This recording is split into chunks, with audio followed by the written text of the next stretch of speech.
So, ladies and gentlemen, I'd like to welcome each one of you formally here to the Governor Pence's first town hall meeting that he has provided here in the whole state of Indiana. He picked Fort Wayne, Indiana, to come and to have his first town hall meeting. So we appreciate you taking time out of your day to be here with us. I have my grandson, Michael Cruz, with me here, who is now 10 years old, going into the 5th grade. And we'd like to, thank you. And we'd like to have you stand, and Michael will lead us in the Pledge of Allegiance to the flag. Michael? Ready? Begin. I pledge allegiance to my flag of the United States of America and to the republic for which it stands, one nation, under God, indivisible, with liberty and justice for all.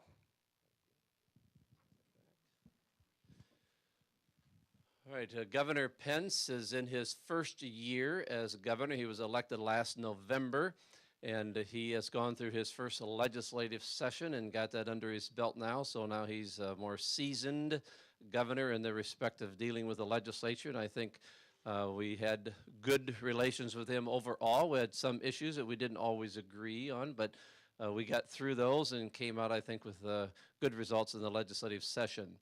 I don't know exactly, but it's been about 20 years ago when I met Mike Pence, and I have kept in contact with him all through the years, and he's been a very good friend, and he and I see eye to eye on many things and the issues and positions that we take on a lot of the things, and so I've appreciated him and listened to him on his talk radio show, the Mike Pence radio show that he had in central Indiana for about 8 years. And so when I would drive into Indianapolis, I could pick that up and listen to his radio program, which I appreciated a lot. And then he was elected to Congress, and he has served his terms in Congress now with 6 terms in Congress, and is now been elected the governor of the state of Indiana, which we are thankful for and appreciate him as our new governor. And we want him to be able to share with you here today, so he'll open up with some remarks here at the beginning, and then you can ask questions of him as he finishes his opening remarks. And so to do the formal introduction of the governor today, I would have turned the microphone over to my grandson, Michael. Please welcome Governor Pence. Give him the mic. Get out of here. All right. Thank you, Chris. Thank you, Michael. I appreciate that woo at the end particularly. Thanks, buddy. You got a great family. And Senator Cruz, thank you. Thank you for being here today. I know we're also joined by a colleague in the State House of Representatives, Representative Martin Carball. I will tell you, I did have the opportunity to represent Indiana for 12 years in our nation's capital. I promise you, we have the best state legislature in America, and these are 2 of the premier leaders of our Indiana General Assembly, and I appreciate you both being here. I truly do. And Michael, thank you for doing that rendition of the Pledge of Allegiance. I particularly like to say, I pledge allegiance to my flag. I may start saying that. That really blessed my heart. And but I can tell you, they don't fall too far from the tree in the Cruz family, apparently. So.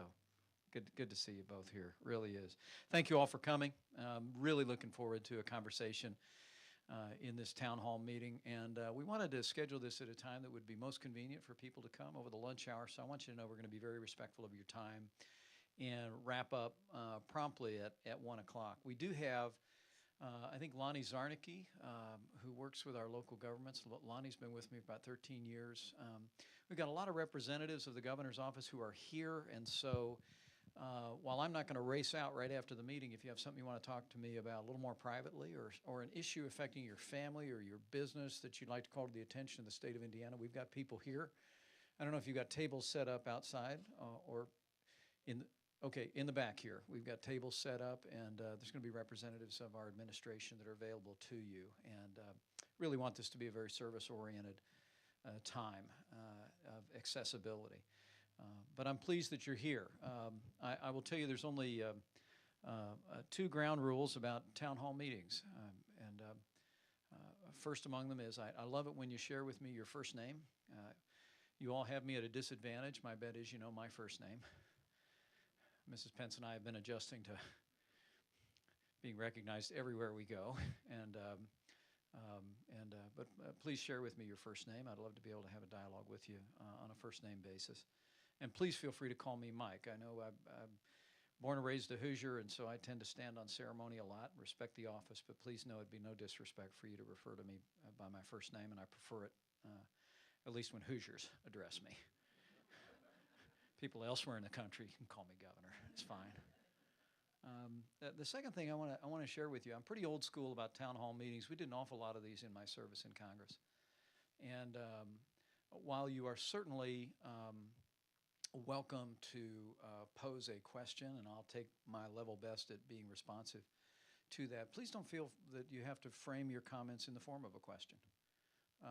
The great tradition, probably best captured in that Norman Rockwell painting of a town hall meeting, is of Americans standing up in a meeting and speaking their mind.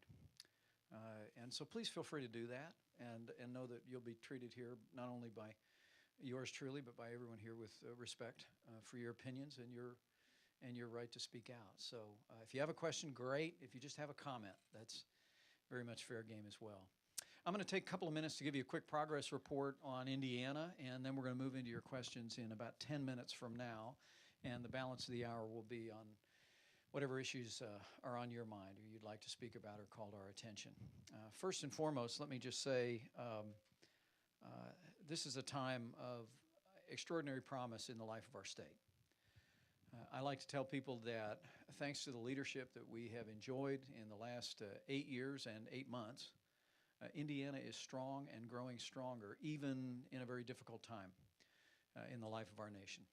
I was just at a gathering for a couple of days last week with other governors from around the country, and what I can tell you is that whether it's our strong balance sheet, whether it's our commitment to education, innovation, and reform, whether it's our ability to continue to fund infrastructure, or our commitment to innovation in virtually every area of government, Indiana in many ways is the envy of the country. There are leaders all over the country that are looking at Indiana. Last night I was part of a large delegation locally that welcomed the board of directors of Frontier Communications to Fort Wayne. And it was a great win for Fort Wayne recently when Frontier Communications consolidated, I think, 6 or 7 regional offices into one office and located it right here in Fort Wayne, Indiana. They employed 2,000 Hoosiers, and I told them I thought that was a good start, right?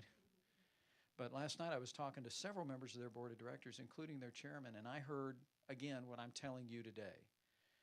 These are people who are from Los Angeles and from New York City and all the rest, and they said, we were excited to come to Indiana because we're impressed with what's been happening in Indiana. And I think every Hoosier ought to take pride in the progress that we've made. It doesn't mean that we don't have challenges, though. And I want to share with you today some of the ways that we're going to continue to confront those challenges. But a little bit of good news first. And we've got a couple of slides up here that Adam will throw up at you. Our last economic forecast found that Indiana enjoys job growth right now at a rate faster than 42 other states. In addition, the forecast showed that Hoosiers can expect job growth and falling unemployment over the next several years. Let me emphasize, these are the same revenue forecasts that we've built our very, very strong balance sheet on. So these are very responsible, and the members of the General Assembly who are here know that when we finally when we lined out that budget, we were all waiting anxiously for these very carefully crafted revenue forecasts. And these economic numbers are based on what's already been proven to have been accurate in the last 8 years. Despite that positive trajectory, let me emphasize, there's still a lot of people in our state that are hurting. 250,000 Hoosiers are out of work. Unemployment stubbornly over 8%.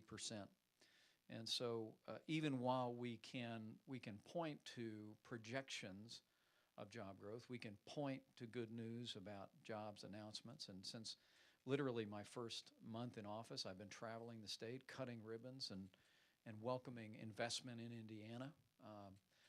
The truth of the matter is these are very difficult times. And so I think we've got to lean into the effort.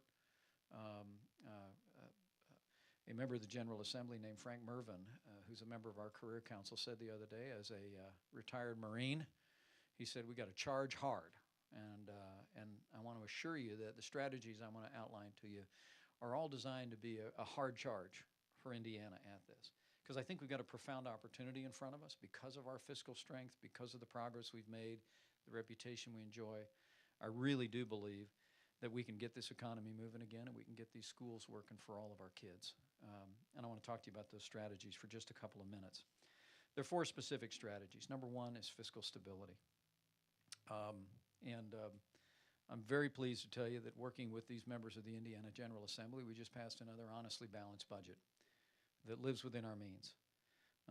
And we held the line on spending at a time that some states were actually seeing an increase in their tax revenues because of impending changes in federal tax laws, particularly. You saw states increasing their spending by 3% and 4% and 5%. Indiana, I'm proud to say, held the line on spending to the rate of inflation. Our state government will not grow any faster than your family budget, which is we held the line on spending at 2.5%. Not only that, but we're set to run a surplus in Indiana in excess of $100 million each of the next 2 years. And we will have a budget reserve, which is kind of the foundation of our fiscal stability, a budget reserve actually well in excess of 12%, projected to be more than 13%. Now you might say, well, Mike, why does this, other than green eye shade stuff, why does this matter? Well, I will tell you that our fiscal stability is the foundation of our economic prosperity. And I say that because I am the salesman in chief for Indiana. I am talking to CEOs around the country every week about investing in our state. And the first thing we talk about is Indiana's balance sheet. Why? Because when people are making decisions about where to invest, they want to understand what the costs are going to be in the long term, and including the cost of government. And so a government that has its fiscal house in order creates an environment of predictability that invites investment and creates jobs. And so it's a key element of our prosperity, and it's the first strategy that we have for a growing Indiana economy. The second strategy, very simply, is not only what we tax and how we tax, but how much we tax. And also, I consider regulation a form of taxation. Okay? And that's not meant to be an esoteric comment. I just think the government has 2 kinds of power. Number 1 is it can tax you, take your money and spend it as people in government believe is appropriate, or they can pass regulations to tell you how to spend your money. Both of them represent the exercise of government power. And so the next strategy really is, I think it's essential that while we maintain a strong balance sheet, that whenever possible, we seize those opportunities to lower the tax burden on Hoosiers. And I'm very pleased and I'm extremely grateful to the members of the General Assembly that we came together around a combination of taxes. We lowered the income tax. We ended death taxes once and for all in Indiana. And we passed, when it's fully implemented, what will be the largest state tax cut in Indiana history. And people are talking about it around the country. They really are. At a time that a lot of states around America are talking about what taxes to raise and by how much, we just passed the largest state tax cut in Indiana history. And we were able to do other things that will fall into my strategy here before I finish talking in a couple of minutes. So that's very exciting. On the regulatory side, I want to say also that we leaned into the effort to cut red tape in Indiana, adding firepower to our pro-growth policies. On my first day in office, I signed a moratorium on any new regulation in Indiana, except what is mandated for health, safety, the environment from the federal government. And we've hit the pause button. As I stand here today, the number of new regulations promulgated by the state of Indiana is down 70% from this time last year. And we're taking a full-scale look back, engaging Hoosiers online. If you haven't yet visited our Cut Red Tape website, we encourage you to do it. There's information on it. We're using crowdsourcing to ask Hoosier businesses, small and large, what red tape is getting in the way of you growing jobs?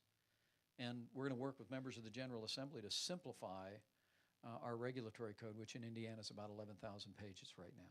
I mean, we want to clear out the underbrush of red tape in Indiana, and we're working hard to do that.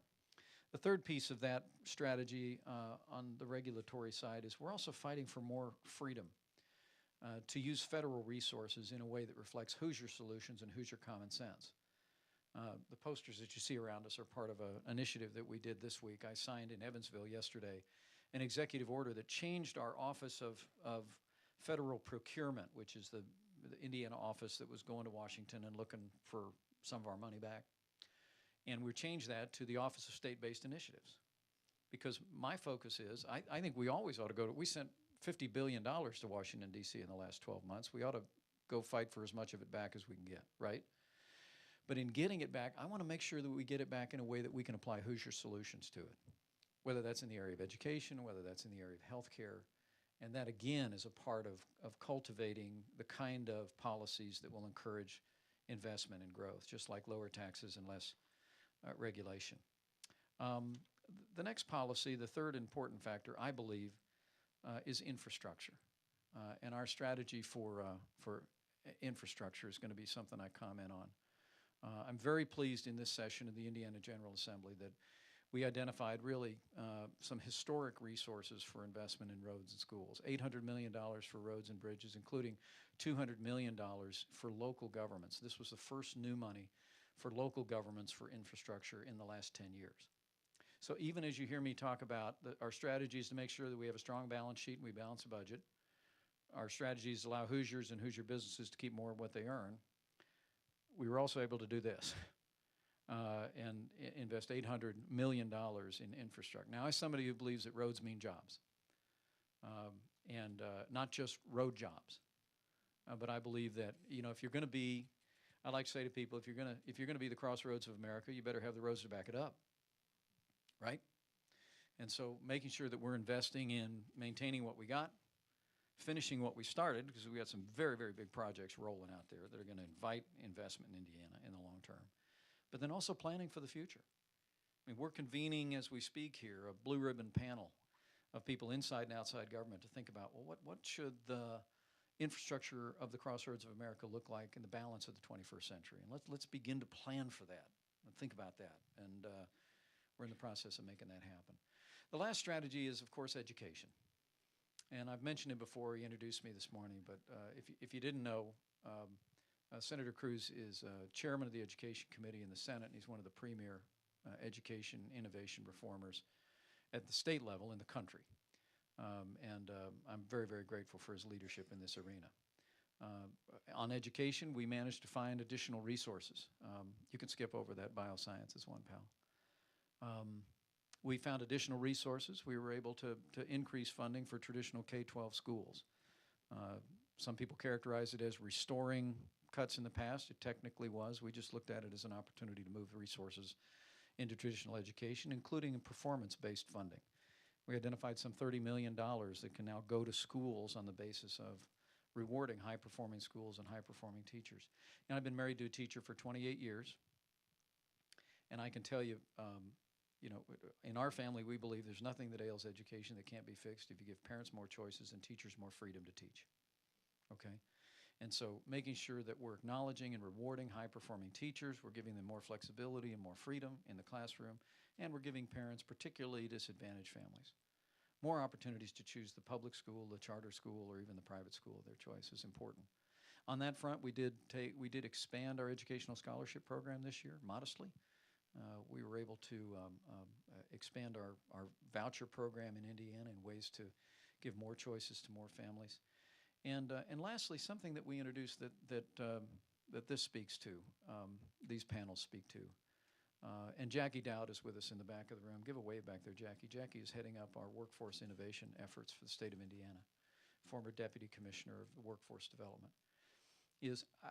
I'm somebody who believes that our schools ought to work just as well for our kids, regardless of where they start in life and regardless of where they want to start in life.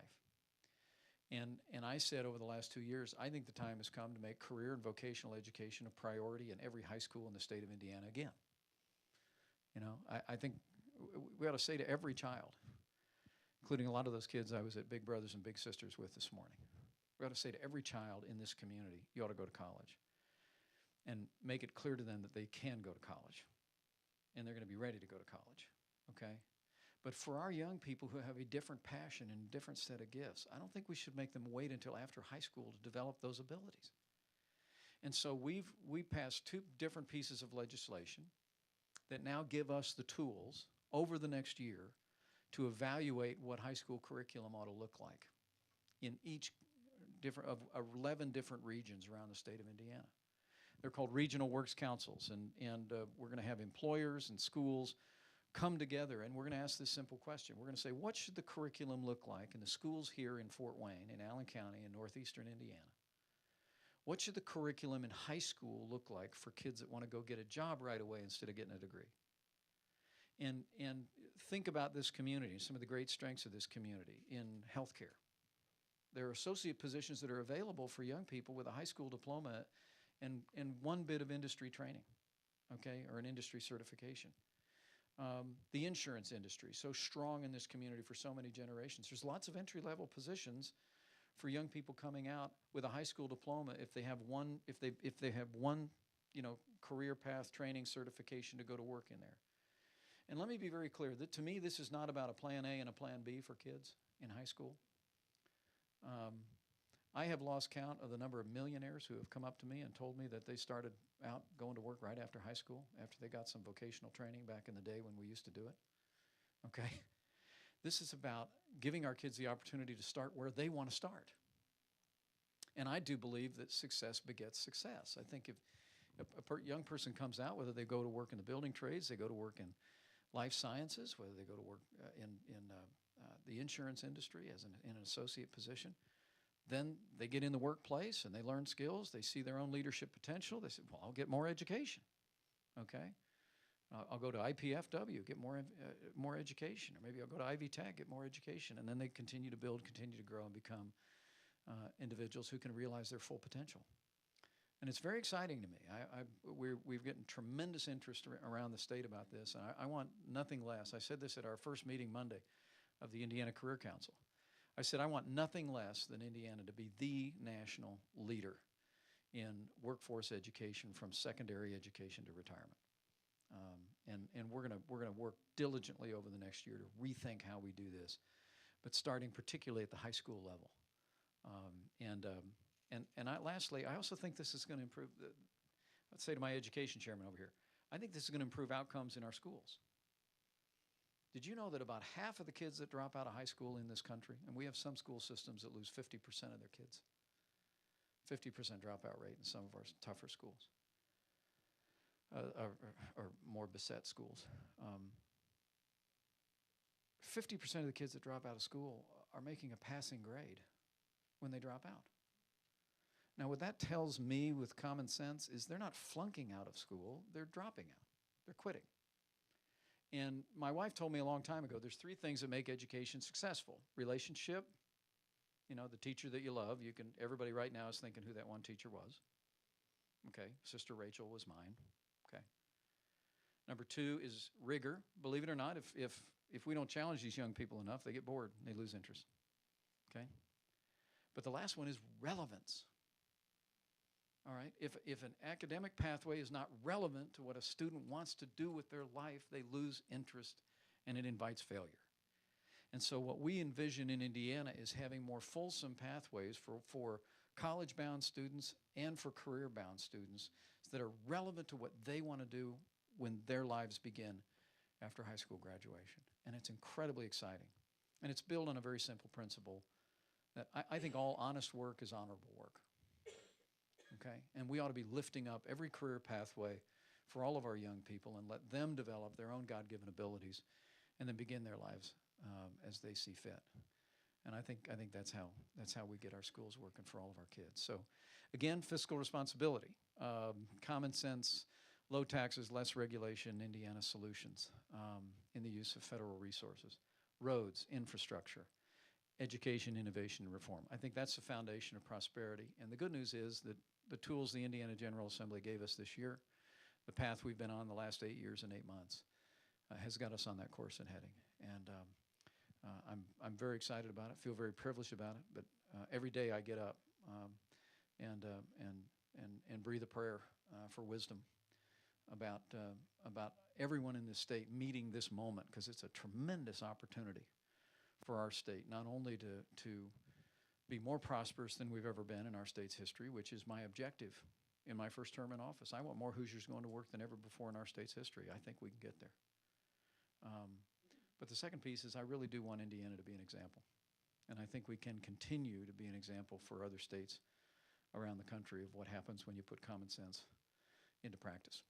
So with that, I'd love to have you slip your hand in the air, and if you want to comment on any of these things, ask about any other topic. Again, I'd love to know your first name, and we'll go to the top of the hour on your nickel. So thank you very much. Is this on? Oh, there we go. Hi, Daniel. Into it. Hi. So this is my passion, and I'd like to break the ice of our town hall maybe with a question that we can all agree on and answer yes to. So would we like to make money and reduce our dependence on foreign oil? Yes? Yes? Okay. Yes. Good. So, and then in Indiana, would we like to pursue the ventures that would help with this goal? So, a little about the federalism on the Department of Energy. There's 2 cities in Indiana that got a LEAP grant, a Local Energy Assurance Planning grant. Fort Wayne and Speedway were 2 that did accept those grants. And we didn't have to. But, let's see, I said that. With the Hoosier dreaming, envisioning, and feasibility analysis to be done in-house in the state of Indiana, I think that, for instance, here in Northeast Indiana, there are complementary electric and anhydrous ammonia infrastructure. NH3 is ammonia, and you've heard of hydrogen fuel, so it's, to be kind of crude, it's, NH3 is hydrogen on steroids. My apologies to the bicycle champion. I don't remember his name right now, but so if we are able to build maybe even an industry cluster around an emerging industry there, that the commodity that it produces could become a industry standard for electricity storage and a transportation fuel. Would we like to go ahead and, as a state, see which capital costs can be met by the private sector, and then see that the returns to business and profit go? But I also think that higher tax revenues are possible at lower tax rates when everybody's making more money. So Okay. that's the story of the 2 bookends on would we like to make money. Yeah. And so you got it. So thanks so much. Well, no, thank you. We're taking some notes. I'm not familiar with the technology or the theory, but I'm an all of the above energy guy. So I think the pathway forward for energy in this country is to develop all of our resources and invite innovation. So I'm intrigued by your comment. Yes, ma'am. Hi, Marcia. How you doing? Good, I thank- first want to thank Indiana leadership for keeping us out of the grant. Yeah, Okay, here, here. smart. Okay, but I have a question about the Affordable Care Act. Please. It has a 80-20 rule. If your insurance company doesn't spend at least 80% of your money for your health care, you will get a rebate. In 2012, 8.5 million rebates were sent out. Where do you stand on allowing Affordable Care Act in Indiana, and why? Well, let me say, my record on that, back when I was a member of Congress, is fairly unambiguous. And it wasn't that I questioned the sincerity of people that advanced the Affordable Care Act. I don't question people's motives ever. Everybody sincerely is trying to improve health care in the country. My objection to the Affordable Care Act overall was I just object to the notion that the federal government can order Americans to buy health insurance whether they want it or need it or not. Now, the Supreme Court held that they could, so it is the law of the land today. But I still have strong philosophical objections to that approach. I will say, though, that Indiana is working in full cooperation today with federal officials for making the federal exchange under the Affordable Care Act available to Hoosiers. It's on time. Delivery is supposed to be this fall. I know the federal officials are working very intently on it. I did make a decision not to set up a state-based exchange in Indiana, only for the reason that I didn't think it was worth the investment of millions of our tax dollars when Indiana had very little control over what would be in the exchange or what the insurance would cover. And so what we did was we said, instead of investing your tax dollars in setting up a state exchange, we would just cooperate with federal officials in making sure that a federally run exchange is available to Hoosiers. And we're doing that, I want to assure you, in a very diligent way.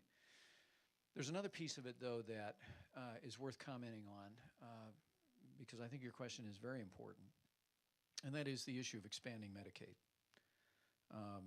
Indiana, a few years back, did expand Medicaid in a very innovative model. I mean, this Hoosier Solutions approach that I have is very much born out of that kind of effort. It's called the Healthy Indiana Plan.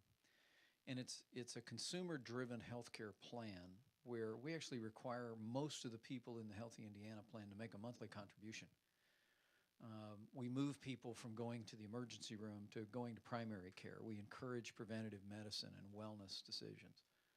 And so while the Affordable Care Act allows us to expand Medicaid significantly in Indiana with the promise of some federal support, what I've said was, well, the first thing I want to do is I want to preserve the innovation that we've been advancing in the Healthy Indiana Plan, because it's working.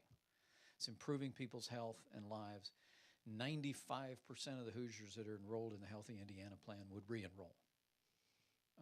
And so I was on the phone last week for about an hour with the Secretary of Health and Human Services, Kathleen Sebelius, and we're in a negotiation to preserve that plan. And what we've essentially said is, if we can do this the Indiana way, we want to continue to be able to do that. And any decision about expanding Medicaid is, I've said to them, is really predicated on our ability to continue to improve that program along the lines of our Healthy Indiana Plan, if that makes sense. But again, like we're cooperating on the exchanges. Okay, we're not doing an exchange, but we're obviously going to make that available to every Hoosier that's eligible. On the Medicaid expansion, we're negotiating very diligently, very persistently to try and preserve Indiana's new innovative approach, which I will say to you, editorial comment, I think consumer-driven healthcare is the right answer for people's health. I think it's the right answer for the fiscal health of our country. It's already in places around the country lowering the cost of healthcare, because when you turn people into healthcare consumers, which things like health savings accounts do, when people have that high deductible policy and their employer puts a first dollar benefit in there, and they can keep it if they're healthy, people are making choices that are improving their health and their lives, and they're driving down the cost of healthcare. And it's the reason why we want to continue to demonstrate that in Indiana, because I think it's right for our people, and I think it's right for the fiscal health of the state. But so those are the two big moving parts around the Affordable Care Act. And I appreciate the question very much. Hi. Hi, Mike. My name is Connie. Hi, Connie. As we meet here today, people on both sides of the spectrum, political spectrum, are uniting in their opposition to Common Core, because both sides know that it's not good for our children, for our teachers, and for education in Indiana. I'm conservative. I'm Tea Party. This is my friend, a 30-plus year teacher who's a very, very successful teacher, Phyllis Bush from Southside, very liberal. Her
Thank you, Connie. Thank you, and thank you for thanks for your service in the community as a teacher. My wife's just a couple years behind you in the classroom. She was 28 years.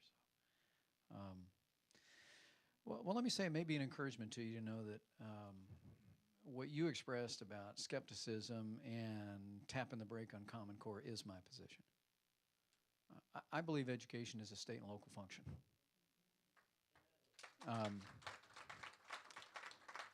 It's the reason why I opposed a president of my own party 12 years ago. I was one of the few members of my party who voted against No Child Left Behind. They came to me and said, this is our top priority, and it's a great big education bill, and we all want to do good things for education. And I said, back when I was a congressman, I said, I came here to do certain things. I didn't come here to be part of a national school board. And my view of Washington, D.C. on education is resources, not red tape, right? And so I want you to know this is I'm very much in concert with your sense of where education decisions ought to be made, which I think is at the state level, the local level, and at the parental level, okay? With regard to Common Core, I'm very pleased that the General Assembly passed legislation this year that we strongly supported that takes a pause on Common Core. And we are in the immediate future here initiating a series of public hearings. My State Board of Education recently voted. It didn't get a lot of press, which isn't a complaint, by the way. A lot of stuff going on. They voted, our State Board of Education just voted unanimously to do a thorough new look and review at Common Core. Unanimously, the State Board of Education in Indiana voted to do that, at my urging. We made a decision earlier this week to withdraw from the PARCC assessment, the national assessment. I think our testing, our assessments, our curriculum should be, I think, in my view, is it should be written by Hoosiers for Hoosiers. That doesn't mean we can't draw on other resources, right? I mean, 1 + 1 does equal 2 in this state and in other states. I mean, I'm not about to lecture educators about education.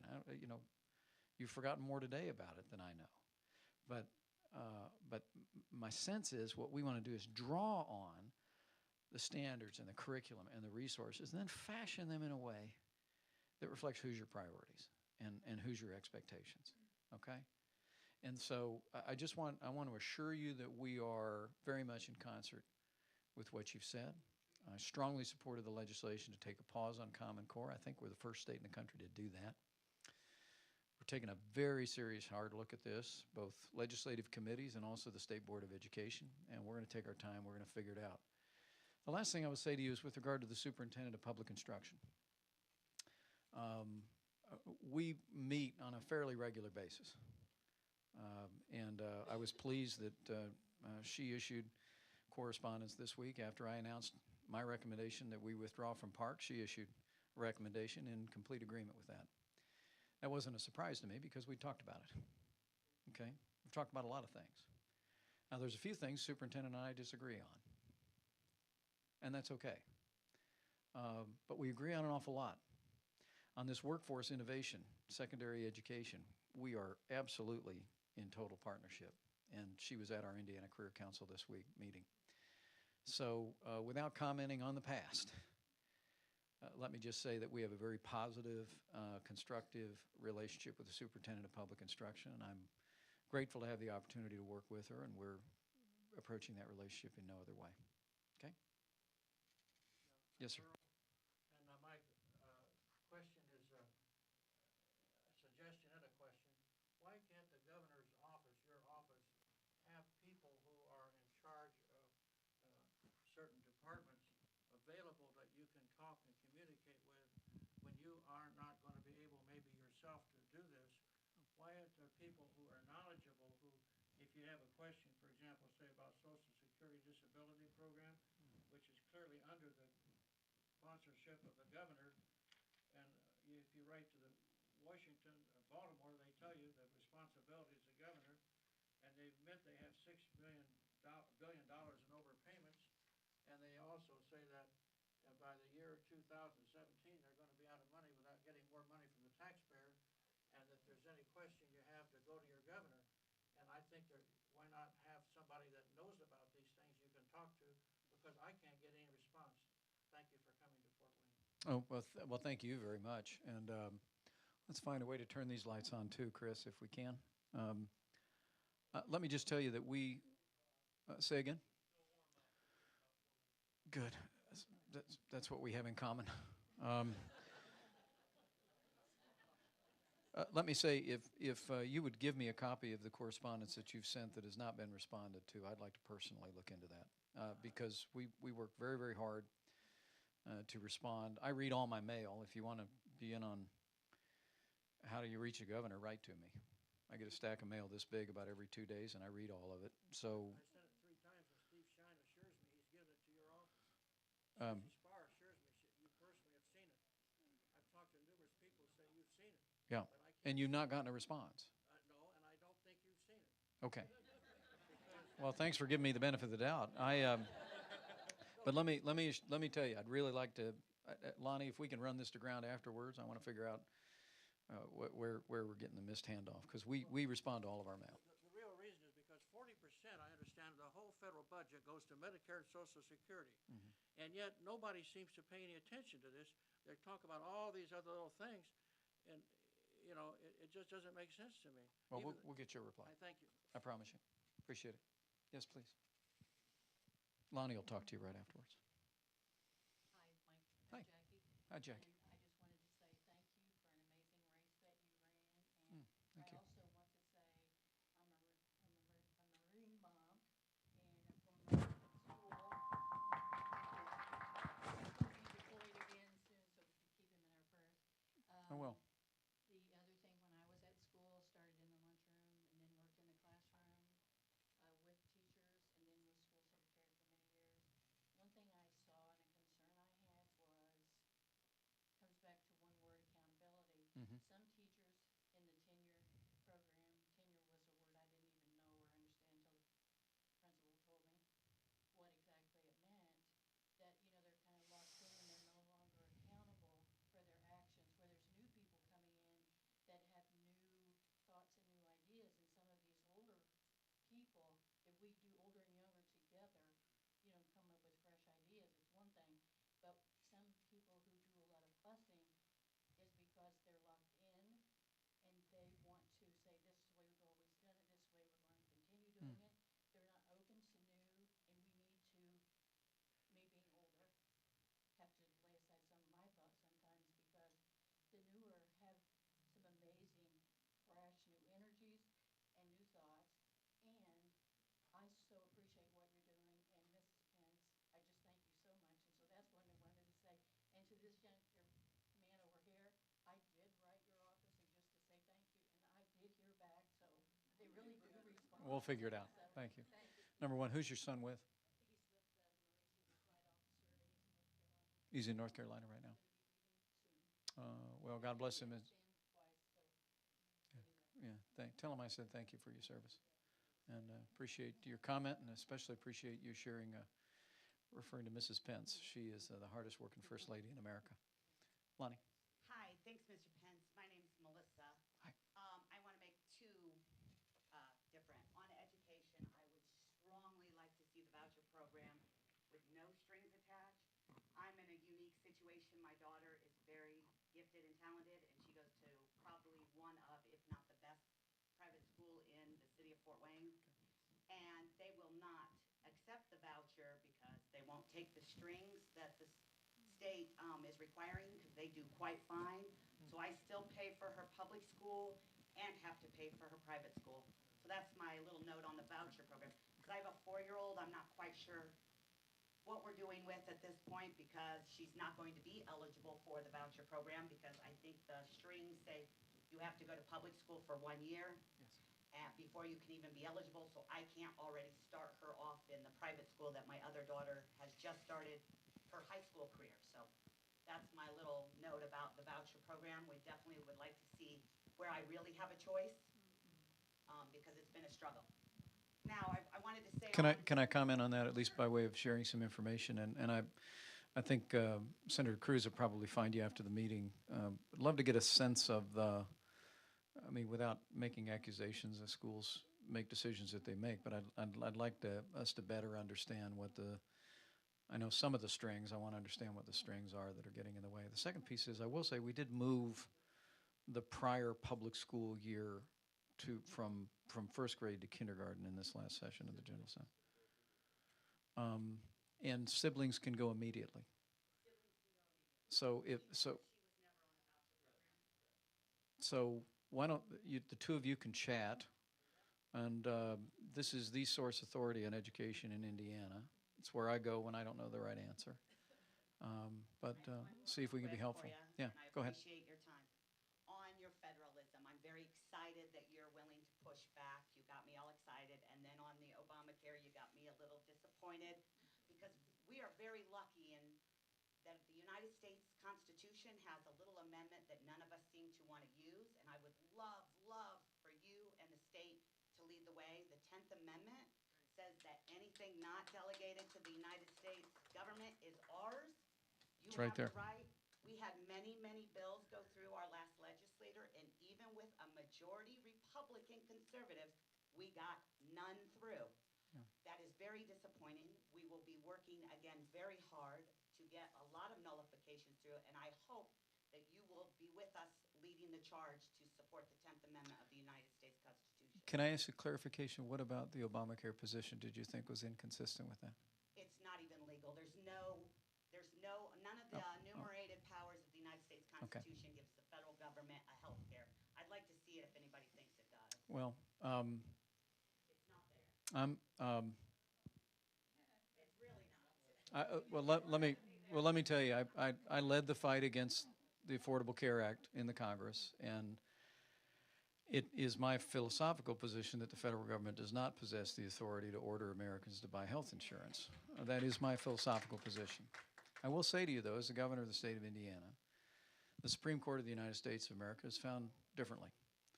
And so I'm going to operate in good faith, and I'm going to make sure that Hoosiers have access to the resources that the law has allowed. We aren't setting up a state exchange, but we're going to cooperate with the federal government to make sure that Hoosiers can be a part of that. But I continue to hold a strong opinion that I would like to see the Affordable Care Act repealed, lock, stock, and barrel, and start over with the kind of health care reform that puts patients first and is built on the principles of consumer-driven health care, which is what the Healthy Indiana Plan is all about. So thank you. I appreciate your comment. Lonnie?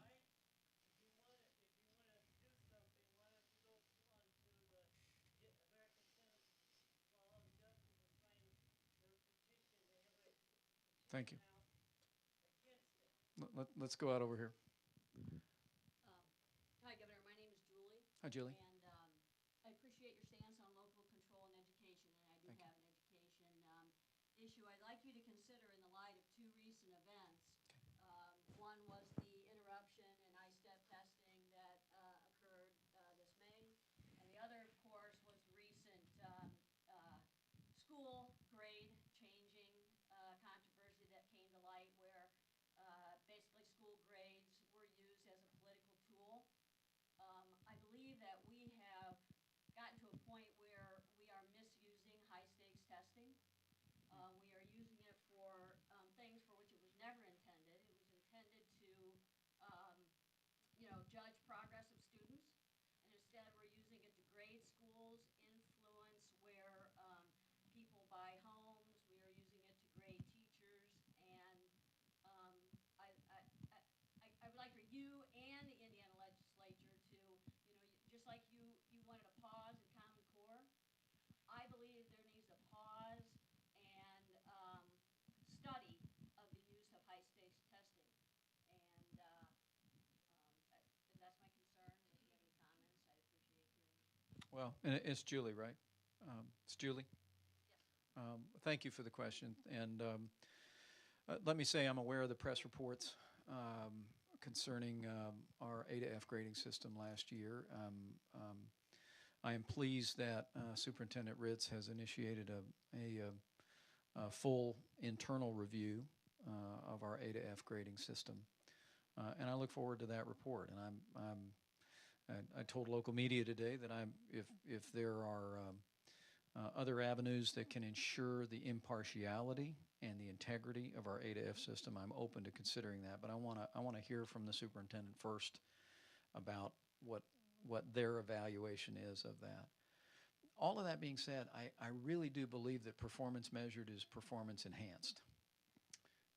And that once we arrive at our Indiana standards, holding people accountable and being transparent about that accountability is a way of driving performance for our kids in our schools. And I think the I-STEP test you mentioned, Julie, a minute ago, I'm awful proud of Hoosier kids. I mean, I was very frustrated with the misadministration of the I-STEP exam this year. I can't, and maybe this is being married to a school teacher. I know how much stress the I-STEP puts on kids, and so the idea that they're trying to administer it to kids and thousands of kids it's not available and it's not working right.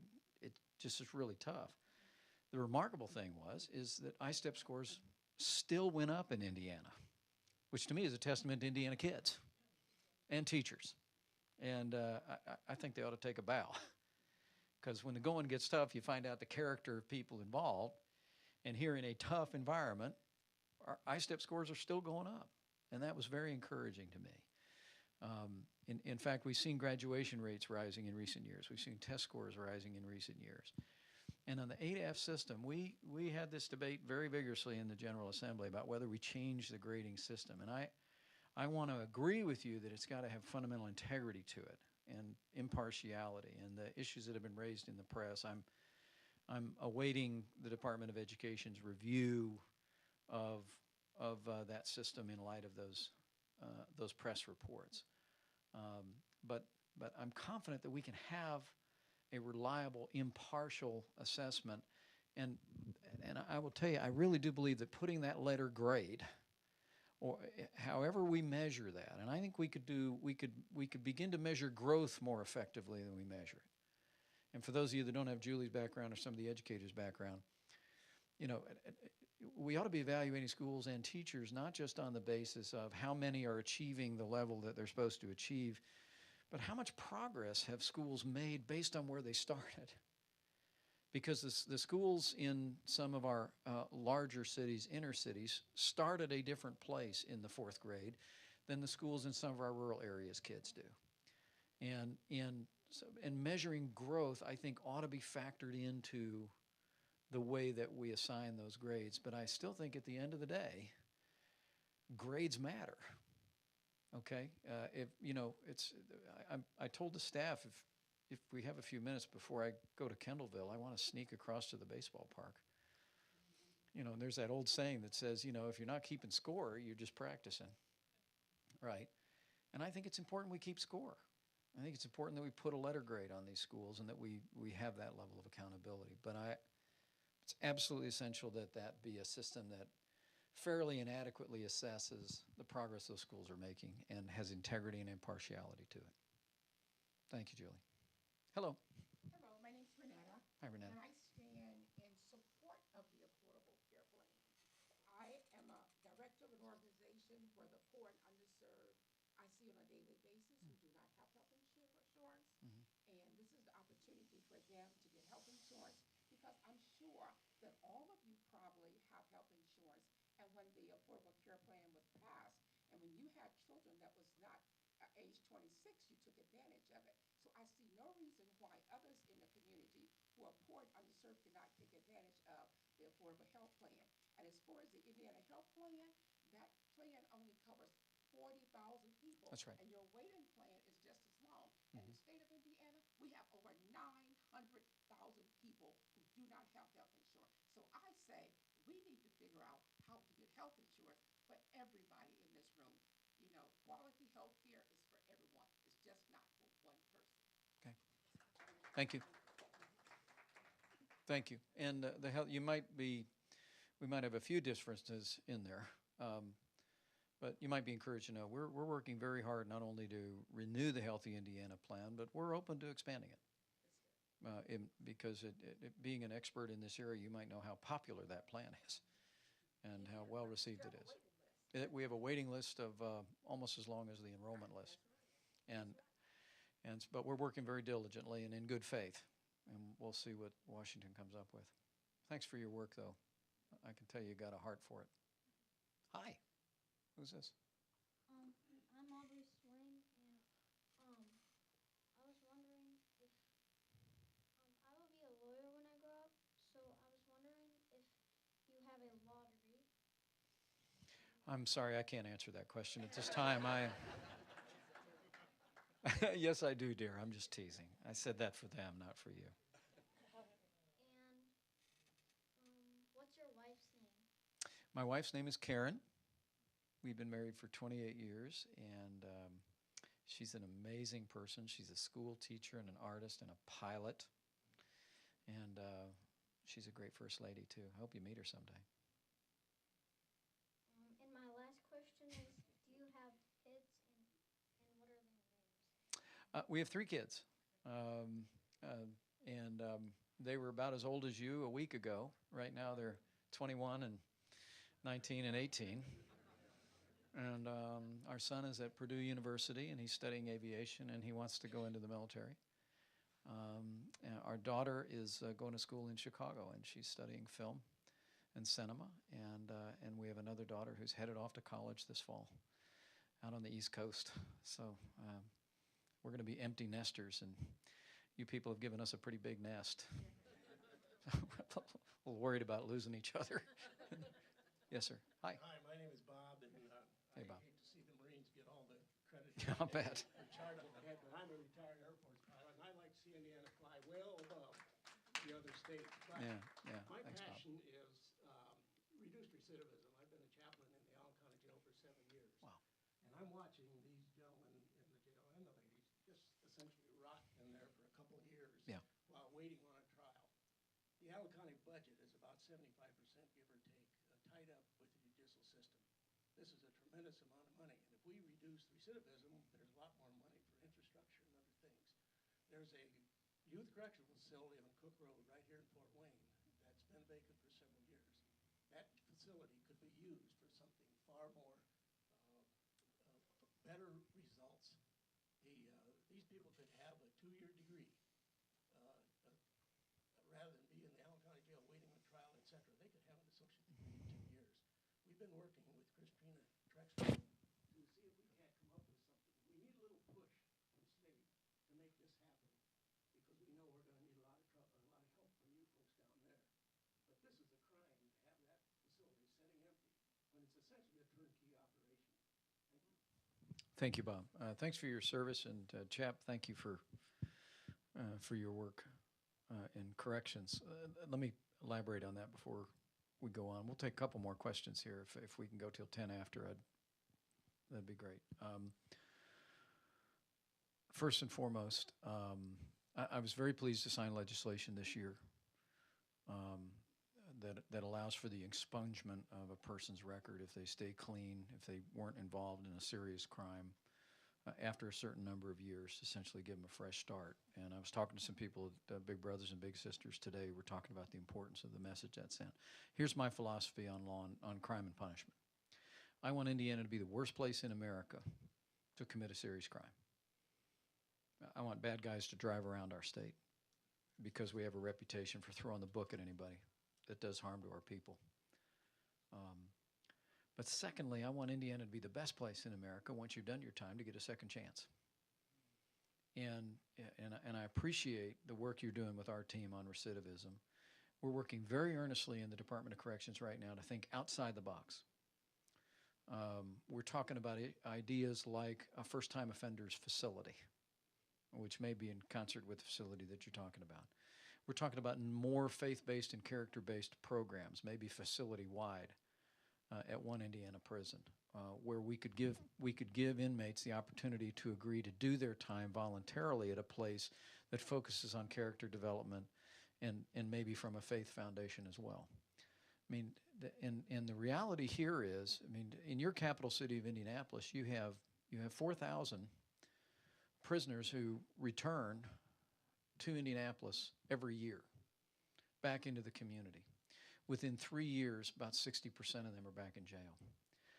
Now, I hold people individually responsible for decisions that they make. You violate the law, you're going to be held to the strictest account. That's A. But B is there's something that's not working in that system. And you know what's what is admirable about the Indiana Constitution? Our state constitution actually says that our system of criminal justice is not about retribution, but it's about reformation. That's what our state constitution says. And so I really applaud your efforts and your passion. I'm glad we're working with you on that. I just want to pledge to you, get ready, because we want to lean into this effort. The recent criminal law revisions that we passed, we're going to be back at those in the short session of the General Assembly. The move to community corrections is born of the belief that we're sending too many of our offenders off to prison when they should be doing their time in community corrections, where their families, where mentors, where people out of their faith community can stay at them and deal with them. So just know this is a real passion for me, and it's something I worked on when I had my last job, but we're grateful to have your leadership on it. Thank you. How about two more here, Lonnie, and then I won't run out, but I want to be sensitive to people's lunch hour. My name's Ed, and I'm a Purdue guy. Boiler up. An engineer, boiler up. On Common Core. I think we should abolish the use of that language. It can be traced back to the United Nations. We don't need it. You've made a lot of points already today to reinforce that. And I think we can do a great job right here in Indiana designing our educational system. We don't need the United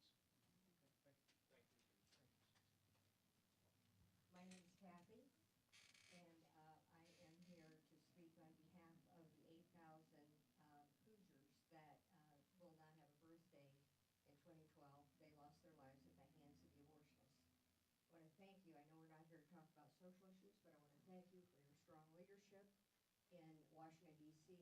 On behalf of the unborn, and also for signing the legislation this spring.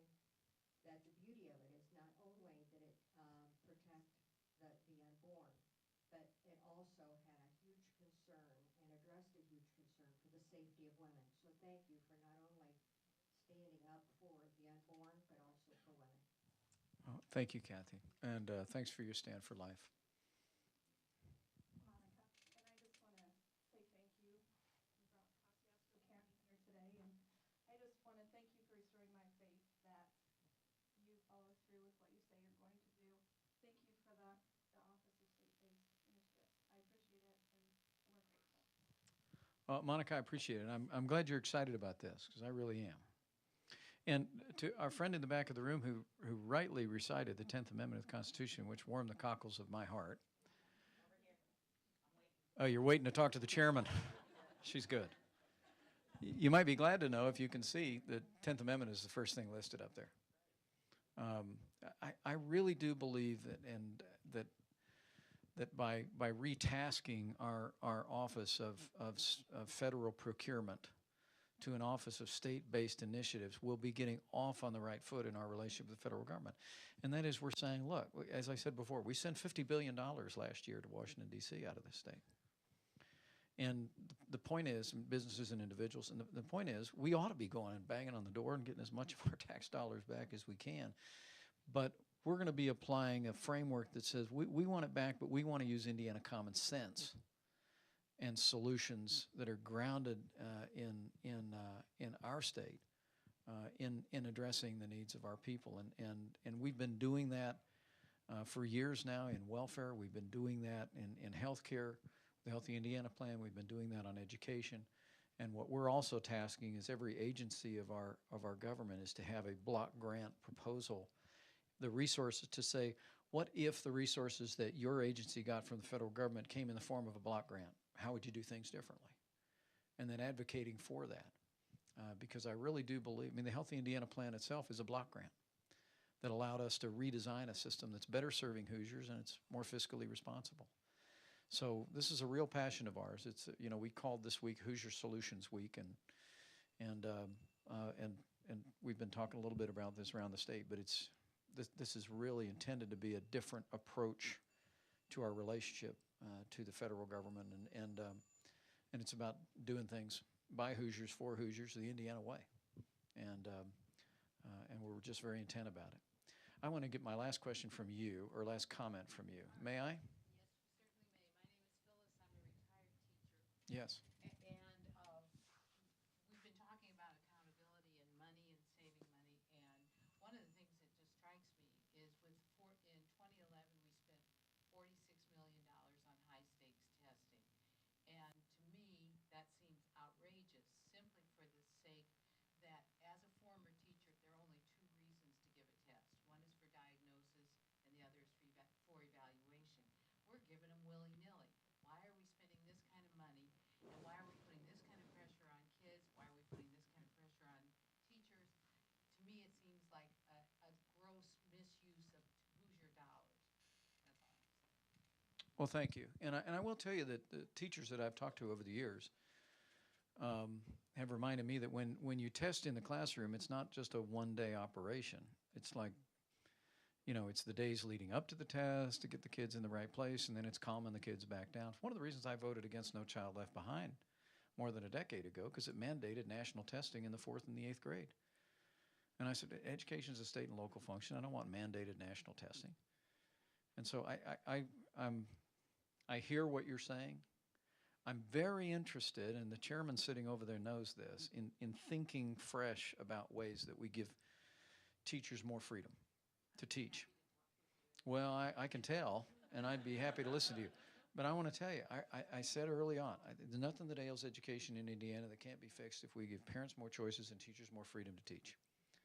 And start treating teachers like the professionals that they are. Let's have high standards, let's have high accountability, but that thinking about how we get them out of the paperwork business, out of the red tape business, and just let them teach, I can tell you is a lodestar for me.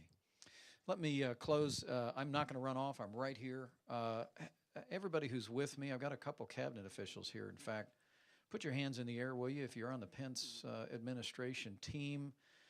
If there are issues that are more sensitive about your family or your business you'd like to talk to somebody about, head to the back of the room. We've got tables over here. We've got staff over here. And if there's something you want to put in my ear more privately, I'll be up here for a little bit before I have to run off either to Kendallville or the baseball game, whichever schedule permits. But let me just say thank you. It's the greatest privilege of my life to serve you as governor of the state of Indiana. I found this conversation very informative, and we look forward to being back again and often. And we just thank you for the honor of your time today. God bless you all.